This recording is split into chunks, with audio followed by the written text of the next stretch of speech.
अहिल्यानगर शहरातील मुकुंदनगरमध्ये भर दुपारी दहशतीचा थरार पाहायला मिळालाय। या ठिकाणी दुकान फोडी आणि तरुणावर हल्ला करणाऱ्या 4 गुंडांविरुद्ध गुन्हा दाखल करण्यात आलाय।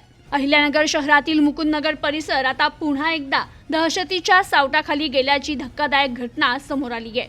भिंगार कॅम्प पोलीस ठाण्याच्या हद्दीतील मुकुंदनगरमध्ये 4 गुंडांनी मिळून एका तरुणाला भर दिवसा बेदम मारहाण केली आहे, तसेच दुकानाची तोडफोड करत परिसरात दहशत निर्माण केली।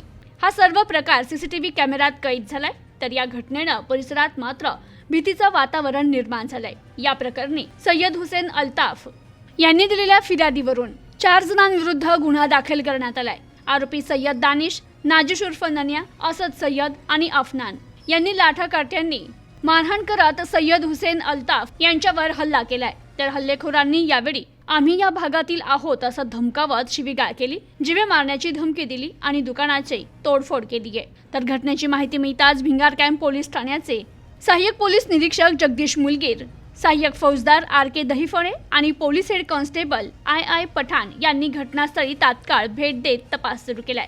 तर फिर्यादी सय्यद हुसेन अल्ताफ यांच्या तक्रारीनंतर 4ही आरोपींविरुद्ध गुन्हा दाखल करण्यात आला असून पोलीस अधिक तपास करतायत। तर या घटनेनंतर मात्र अहिल्यानगर शहरात कायद्याचा धाक उडला की नाही असा सवाल स्थानिक नागरिक करतायत। Bureau report, news today 24, Ahilyanagar.